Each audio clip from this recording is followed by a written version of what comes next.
This day in sports history. This episode is brought to you by Stirling Roastery. For several months you've heard me talking about the great products and scents offered by the Stirling Soap Company. And while there may not seem to be any correlation between soap and coffee, what is similar is the same care and attention to detail in delivering great products to their customers. Stirling Roastery will ship great-tasting beans or ground coffee, for whatever coffee-making process you prefer, right to your door. I gave their breakfast blend a try recently, and I can tell you, it was a great way to get my day kick-started with this smooth, medium blend. And just like their soaps, they have a variety to choose from. Give Stirling Roastery a try at stirlingsoap.com. It's August 16th, and on this day in 1976, the NFL ventured outside North America for the first time ever. So this season, NFL teams will travel to different parts of the globe as part of the International Series. There will be games in Sao Paulo, London, Berlin, and Madrid during the regular season, and all of those trips can trace their origin back to what happened on this day in 1976, when the St. Louis Cardinals and the San Diego Chargers traveled to Tokyo for an exhibition game. Now, a bit unlike the more recent trips to Europe and the ones that are coming up this season, this game, while endorsed by the NFL, was not one that NFL officials specifically put together. Instead, it was the idea of a Japanese-American named Frank Takahashi. Mr. Takahashi was a lettuce farmer in California, and he grew quite wealthy selling his produce to grocery chains like Safeway. He was a certified football fanatic too, who loved college and pro football, and specifically, he was a huge Chargers fan.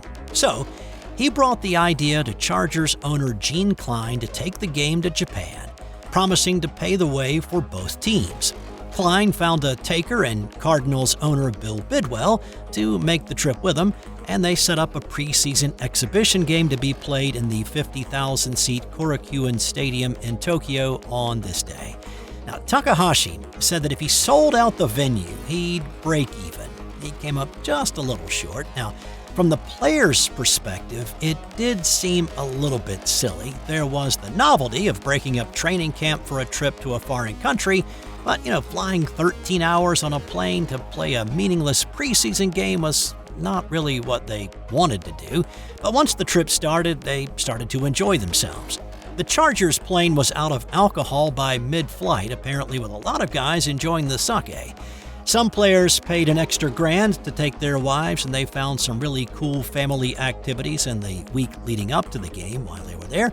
And a few of the unmarried guys found the, seedier underbelly of Tokyo more to their liking and more to their enjoyment. Well, there was also a cultural exchange in which players from both teams met with youth and school teams in Japan to teach some fundamentals of the game. The Japanese welcomed both teams, and they had some interest in learning more about this distinctly American game. ワイドレシーバーメル・グレイ、クォーターバックジム・ハートを軸にしたオフェンスはリーグ一とも評価され、一発逆転の味を秘めている。And as you can imagine, there was a lot lost in translation. A Japanese fan that saw the Cardinals logo on one of the players' shirts thought it was a woodpecker. When the Chargers coaches were doing a walkthrough of the stadium, they pointed up to the press box level and told their Japanese hosts that they needed to put their coaches up there. Well, perplexed looks followed during the translation because the Japanese called buses coaches, and they were trying to understand how and why the team buses needed to go up there in the press box. Well, obviously they got that sorted out, but as I mentioned earlier, the game was played at Korakuen Stadium, which at this point was the home stadium of the Yomiuri Giants baseball team. And it sat about 50,000 people, and there were estimates of about 40,000 tickets sold for this one, so not a bad showing. But Mr. Takahashi lost several $1,000s in his football gamble. So with this being the first time for most of these fans seeing a live football game, the noise in the stadium was unusual. There was not an understanding of, when you get excited, when you cheer, so it was just kind of a low hum of noise, and any rise above that was unrelated to whatever was happening on the field. The nonpartisan crowd went back and forth between cheers of Chargers, Chargers, Bonsai, and Cardinals, attack the ball.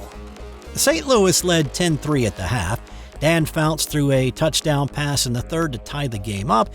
Even when Jim Hart aired one out and connected with Ike Harris for a 60-yard touchdown pass, the crowd noise never got above a hum. The Cardinals added a field goal to win 20-10. The NFL liked the idea, however, and they organized the next trip out of the country to Mexico City in 1978. The league made it back to Japan in 1989 for what became an annual trip for two teams until 2005. And of course now the NFL continues to expand its reach with multiple games on the schedule this year. On this day in 1920, the Cleveland Indians were playing the New York Yankees at the Polo Grounds. It was a hazy, humid mid-August afternoon, and there was a little rain that day too, so with that, mixing with the dirt there at the Polo Grounds, that was perfect to rub up a baseball with, make it a little bit darker, a little bit tougher for a batter to see it. And if that happened to scuff the ball a little and make a fastball move a little bit more, even better. Well, balls were expensive, so if a ball had a little bit of dirt on it, or even a lot of dirt on it, umpires were instructed to keep them in play. On the mound for the Yankees that day was Carl Mays.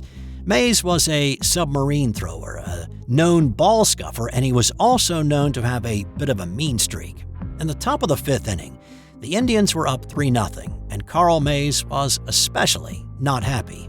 Cleveland's shortstop Ray Chapman led off the inning. Now, Chapman liked to crowd the plate. Mays was in no mood for any of those antics, and so he delivered a strike on the outside part of the plate, and then his second pitch was a bit outside for a ball. The count was 1-1.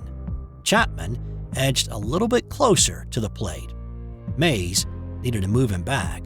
His next pitch was high and tight, and it hit Chapman in the head. Most of the 21,000 at the Polo Grounds that day told of hearing a loud crack. Mays jumped off the mound, thinking it had hit Chapman's bat, and he was about to throw to first for the out, but then he saw Chapman slump into the arms of Yankees catcher Muddy Rule. Rule gently laid him down on the ground, and a doctor was summoned from the stands to take a look. Chapman was brought back to consciousness, and he was assisted to his feet, and with the aid of two teammates, Chapman was walked to the locker room, which was located beyond the fence in center field. He didn't make it that far. Chapman collapsed and had to be carried to the dressing room. The doctor checked Chapman a little bit more thoroughly and determined that he was a lot worse off than initially thought. As quickly as could be done in 1920s New York, he was taken to the nearest hospital, St. Lawrence. There, surgery was performed, but he never regained consciousness, and he died, still under anesthesia, around 5 a.m. the next morning.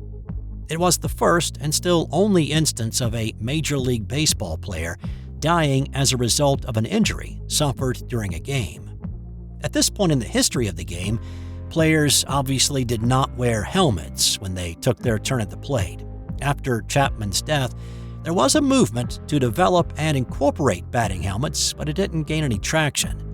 It would be another 20 years before helmets started to become standard when the Brooklyn Dodgers began using them in 1941. Mays had never been a popular player around the league, or even with his teammates, and he endured a lot of criticism in the immediate days that followed. There were some players and members of the press who called for Mays to be banned from the game for life. Others defended him, suggesting that Chapman may have turned into the pitch. Mays' catcher, Muddy Rule, said a few years later that he believed Chapman had been crowding the plate and leaning over so much that the pitch could have actually been a strike. Mays did appear in court, and he was deposed by a district attorney. He was cleared of all charges. Some suggested that the home plate umpire deserved a portion of the blame for leaving a dirty and scuffed ball in play, one that may have been more difficult for a batter to see. American League President Ban Johnson had said too many balls were being thrown out, and instructed umpires to keep them in play unless they were dangerous. Or maybe instead of one smoking gun or one culprit, what happened on this day may have been more a case of several different factors all coming into one horrible convergence and leading to the death of Ray Chapman. On this day in 1987, Toronto Blue Jay Lloyd Moseby stole second base twice on the same play. The Blue Jays were at home against the Chicago White Sox.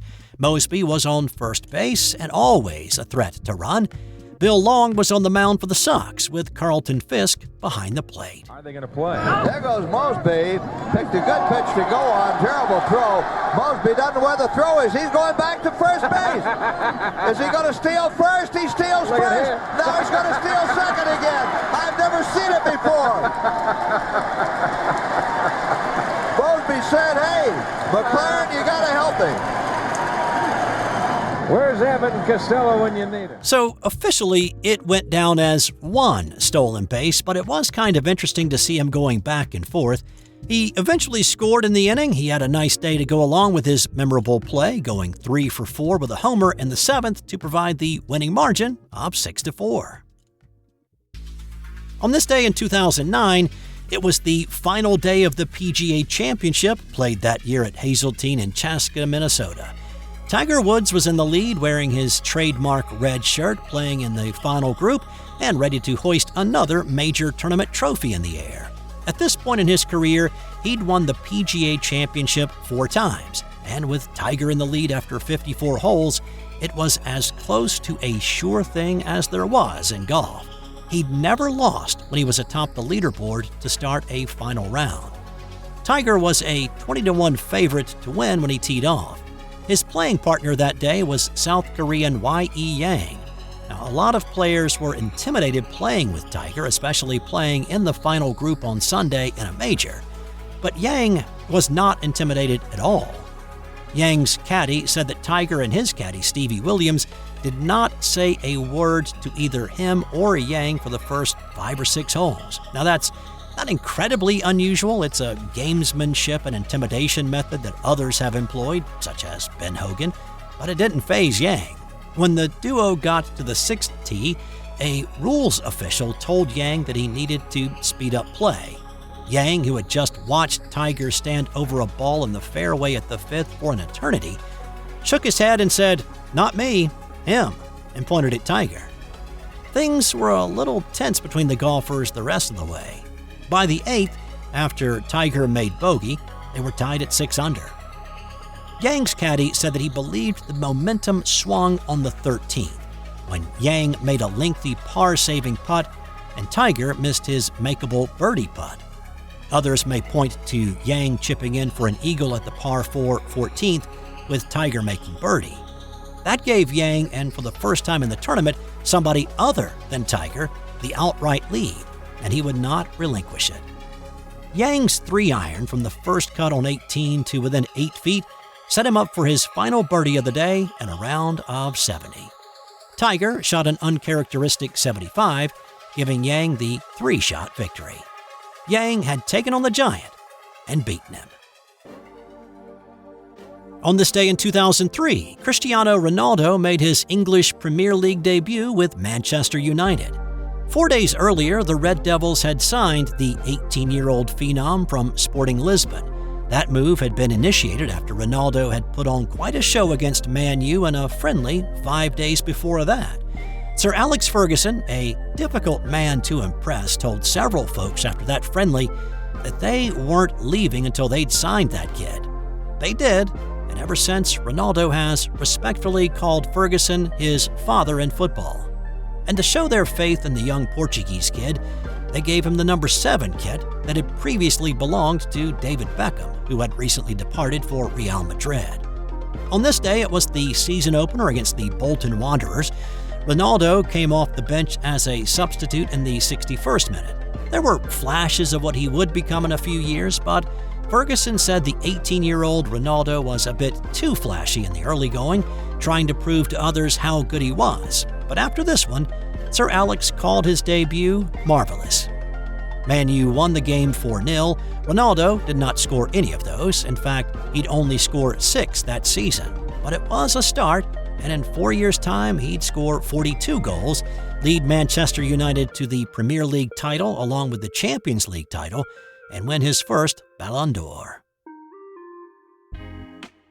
And on this day in 1954, Sports Illustrated printed its first issue.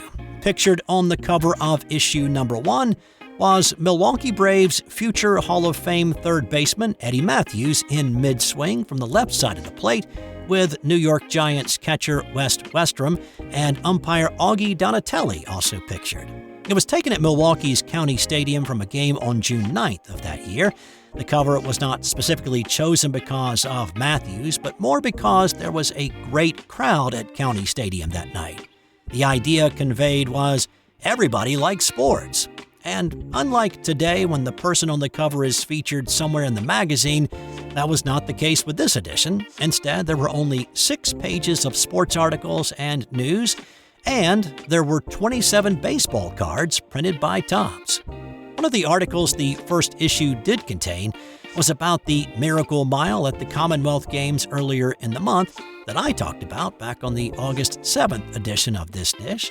It was a bit of a rough start for the magazine. Sports Illustrated lost an estimated $6 million that first year. It would not actually turn a profit until year 10.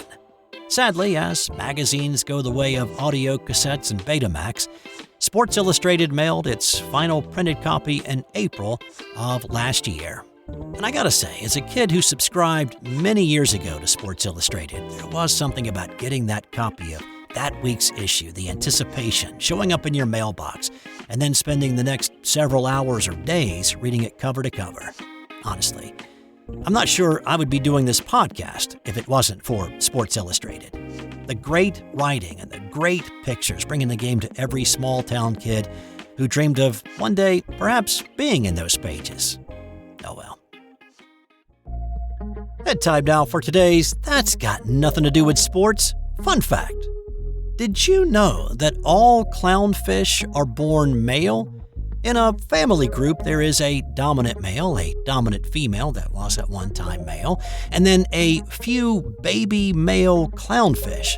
When the female clownfish dies, the dominant male becomes female, and then one of the juvenile fish becomes the dominant male.